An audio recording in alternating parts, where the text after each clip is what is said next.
Atención, esta mañana Múnich, en Alemania, se encuentra literalmente cerrada por una amenaza terrorista. Hubo ya una explosión y ha habido amenazas de otras explosiones. Un muerto inclusive esta mañana en pleno Oktoberfest, que es la fiesta multitudinaria, la más grande en el mundo, alrededor de la tradicional cerveza alemana. La cerveza bávara. Desde Europa, Enrique Rodríguez. Es la feria más importante del mundo, la que reúne más gente en todo el mundo. El Oktoberfest se encuentra cerrado. Debería estar cerrado hasta las 5 de la tarde, es decir, hasta dentro de 1 hora y 20 minutos. En Múnich, como en Madrid, son las 3 de la tarde y 38 minutos.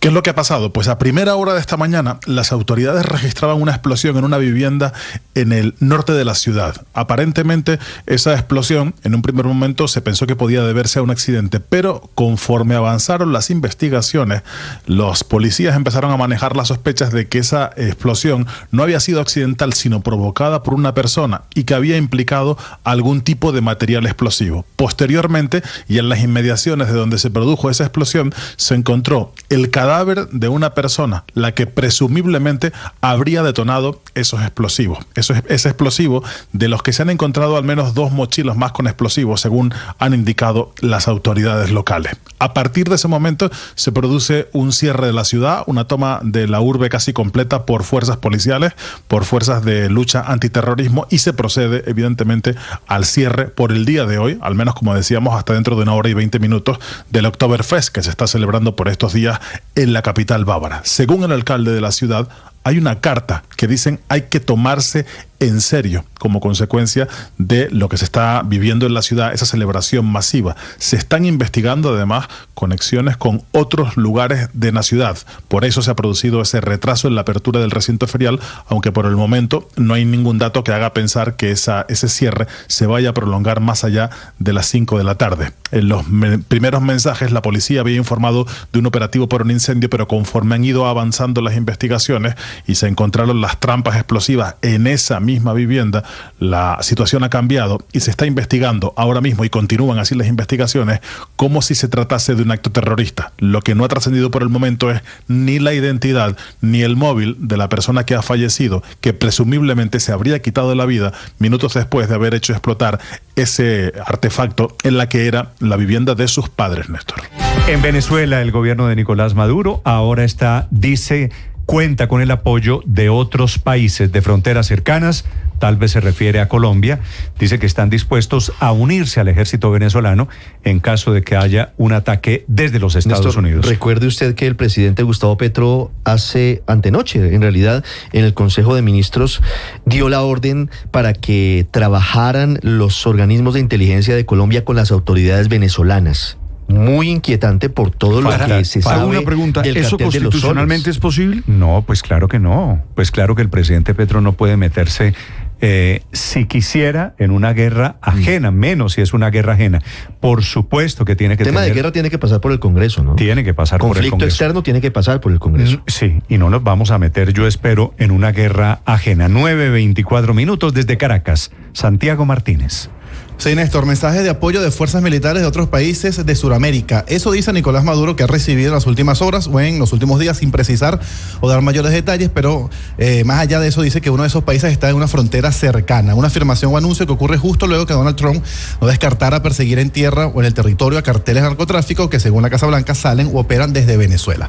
Maduro además señalaba de esto desde la Academia Militar, rodeado del alto mando y los integrantes de la Fuerza Armada de distintos rangos, pues recibió allí un doctorado honoris causa en materia de seguridad, con una toga oscura y una bobina roja similar a esa que usaba Hugo Chávez.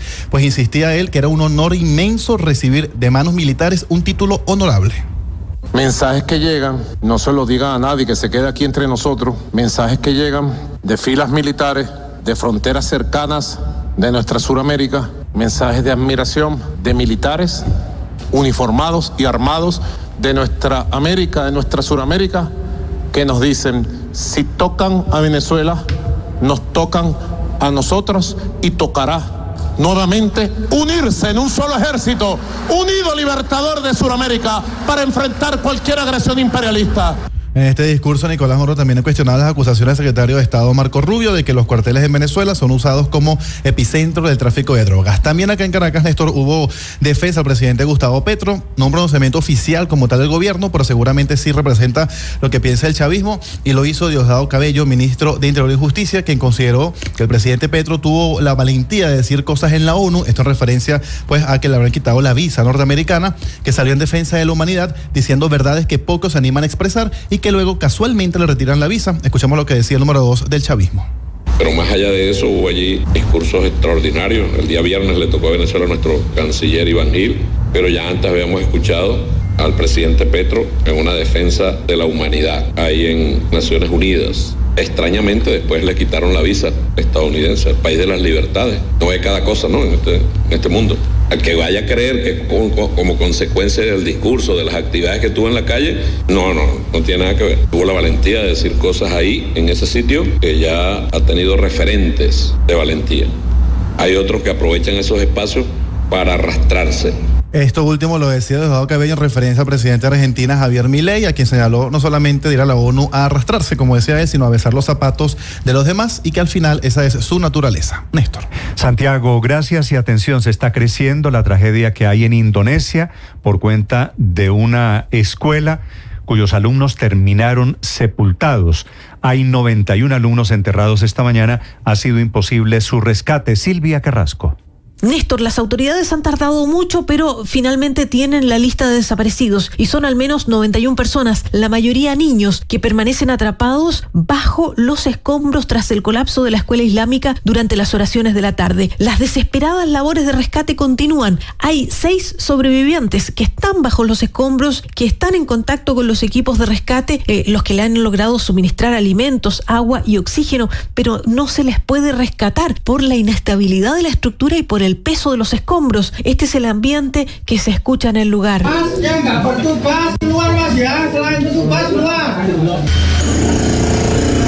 Hasta ahora se reportan 3 muertos y más de 100 heridos, pero la cifra debiera subir muchísimo si pensamos que son 91 los desaparecidos y desde que se produjo el derrumbe el lunes en la tarde, solo 12 personas han sido rescatadas con vida desde los escombros. Esto ocurre en la isla de Java, Indonesia, y el edificio es el internado Al-Qasimi, que estaba llevando a cabo trabajos de ampliación en los pisos superiores mientras los estudiantes acudían a clases y a los rezos diarios en las plantas inferiores. En el momento del derrumbe, varias decenas de estudiantes lograron escapar por sus propios medios, pero muchos con heridas de consideración, varios incluso con miembros amputados, Néstor. Acaba de tomar posesión el nuevo magistrado de la Corte Constitucional, se llama Carlos Camargo, con la muy previsible ausencia del presidente Gustavo Petro, que invitado, sin embargo, no quiso asistir a la ceremonia en el Palacio de Justicia. Sergio Barbosa.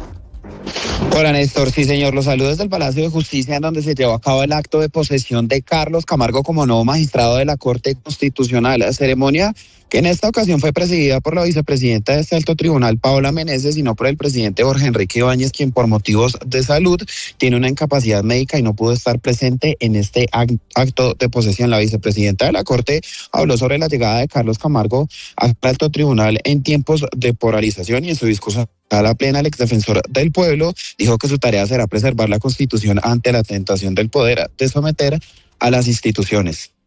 En tiempos de polarización, la tentación del poder de someter las instituciones es más fuerte. Pero precisamente por eso la Corte debe ser firme, como advertía Balzac. Cuando los jueces claudican, la democracia tambalea. Yo no claudicaré. Mi guía será la Constitución. Lo que también ha señalado Carlos Camargo en este acto de posesión es que el país puede tener la certeza de que él va a dedicar su vida a asegurar la Constitución y que ninguna coyuntura política, por más intenta que sea, ponga en riesgo los principios de la Corte Constitucional. Es la noticia hasta ahora desde el Palacio de Justicia. 10 de la mañana, 22 minutos. Gracias, Sergio. Y cambiamos de tema porque el presidente Gustavo Petro se mete en la pelea entre el ministro de Salud, Guillermo Alfonso Jaramillo, y la gobernadora del Valle, Dilian Francisca Toro, sobre esos supuestos acuerdos para apoyar la reforma a la salud, mientras se trata de una conversación de hace 2 años. El presidente insiste en que sí hubo un pacto con ella cuando era presidenta del partido de la U. Caterina Ávila. A través de su cuenta de X, el presidente Gustavo Petro aseguró: yo sí hice un acuerdo con Dilian como presidenta de la República y ella como presidenta del partido de la U en favor de una reforma a la salud que no encubra el robo, pero el mandatario asegura que aún así se está eligiendo encubrirlo con la ponencia alternativa de la reforma a la salud, que según él tiene propuestas que se hicieron exclusivamente para preservar un sistema de robo al sector. El mandatario agregó, abro comillas, solo miren cómo la nueva EPS pudo esconder billones de pesos no pagados y compárelos con la ponencia alternativa y verán que esta última, si se vuelve ley, permitirá la misma clase de robos y falta de transparencia, cierro comillas. Terminó este trino insistiendo en que el camino es lo que él llama poder constituyente. Cabe mencionar, sin embargo, que la gobernadora del Valle explicó que dichos acuerdos se hicieron cuando ella era presidenta del partido hace 2 años, pero en calidad de gobernadora ya no es un actor político. Y un juez de la República está llamando a cuentas a funcionarios del IMPEC por no cumplir una tutela que ordenó el traslado de alias Pipe Tuluá, el líder de la banda La Inmaculada, de la estación de policía de Los Mártires en Bogotá a la cárcel La Picota. Calila Peña.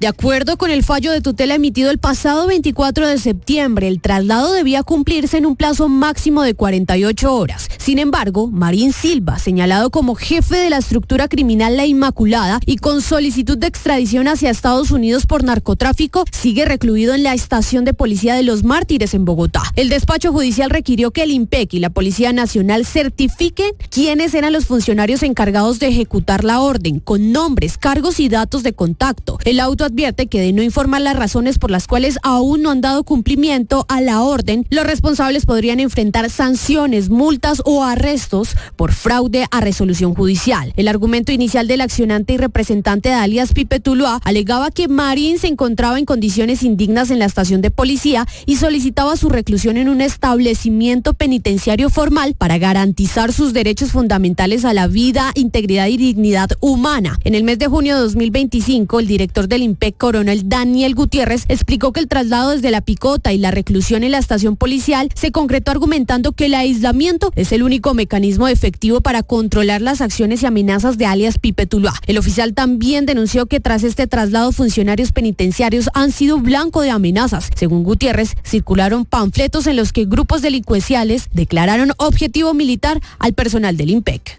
10 de la mañana, 26 minutos. Hay noticia importante en la Superintendencia de Salud. Pidió a la CPS que informen qué clínicas, hospitales y otras instituciones están reteniendo su dinero a través de fallos judiciales. La entidad recordó que este dinero no debería embargarse porque está destinado únicamente para cubrir la atención de salud de los usuarios en el territorio nacional.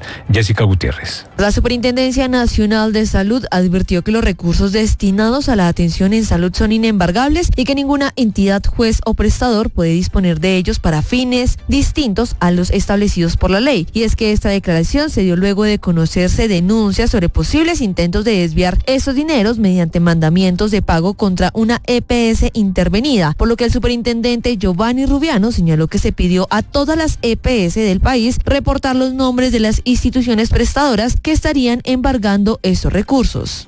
He pedido a las EPS detallar el listado de las IPS, clínicas u hospitales que embargan los recursos de la salud, a sabiendas de que no se trate de un simple embargo, sino de la afectación del flujo de recursos a toda la red prestadora. Finalmente, la superintendencia recordó a los jueces, EPS, IPS y demás actores del sector que las decisiones judiciales no pueden comprometer la operación del SIS ni obstaculizar el acceso efectivo de los ciudadanos a los servicios de salud. Y las autoridades en el norte de Santander están presentando el balance de 2 hechos de orden público, uno que compromete una misión de Naciones Unidas. Richard Quiñones. 2 hechos se han presentado en el departamento de norte de Santander. El primero guarda relación con una comisión de la ONU. Nos acompaña el secretario de Seguridad del departamento de norte de Santander, el coronel en retiro George Quintero. Bienvenido a los micrófonos de Blue Radio. Cuéntenos qué fue lo que sucedió y pues cómo reaccionan las autoridades frente a eso en esa zona del país. Richard, ayer en horas de la tarde se presentan 2 casos. Primero, una comisión de Naciones Unidas que se encuentra en el sector de Tibú fue retenida por parte de un grupo ilegal, en este caso el ELN. En este momento ya estas personas se encuentran en Tibú. Después de 2 horas que los tuvieron retenidos ahí verificando, los dejan en libertad. Igualmente en horas de la tarde se presenta un atentado contra un veedor, un abogado de nombre acá en la zona del norte de Santander, el doctor José Botello, que han venido denunciando algunos hechos y obviamente lleva varios atentados en este momento. Le lanzan supuestamente una granada, un artefacto explosivo. En este momento se hace la investigación investigación y la gobernación pues obviamente rechaza estos hechos y anuncia una recompensa de hasta 50 millones de pesos para poder dar con el esclarecimiento de este hecho. En ambos de los casos, los observatorios de violencia primero están pidiendo respeto a las comisiones de la ONU que están en la zona del Catatumbo y por el otro lado también están pidiendo apoyo a las autoridades para investigar a fondo este atentado contra este veedor en la zona de frontera.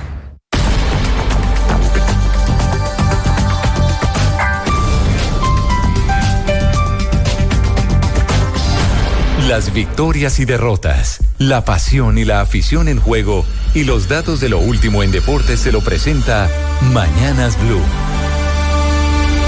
10:29, prográmense UEFA Champions League tempranito, 11:45 de la mañana, el Karabakh con los colombianos Medina y Durán frente al Copenhague. A las 2 de la tarde, la Juventus con Juan David Cabal visita al Villarreal en España. Al igual que Luis Javier Suárez, el Samario con el Sporting irá a Italia frente al Napoli. Barcelona frente al Paris Saint-Germain, Mónaco, Manchester City, Arsenal Olympiacos y Borussia Dortmund Athletic Club. En el Mundial Sub-20 de Chile, hoy 3 de la tarde, España-México. También Italia frente a Cuba y a las 6, Brasil, Marruecos y Argentina se enfrenta a Australia. Y en nuestra Copa Colombia, octavos de final, juegos de vuelta, 7 de la noche en Manizales, 11 Caldas, Deportivo Pasto. Gana el Blanco 2-1 la serie. Y a las 8 en la noche, Independiente Santa Fe en Bogotá enfrenta al Independiente Medellín. El rojo bogotano gana 2-1 de manera parcial. Los deportes a esta hora en Mañanas Blue.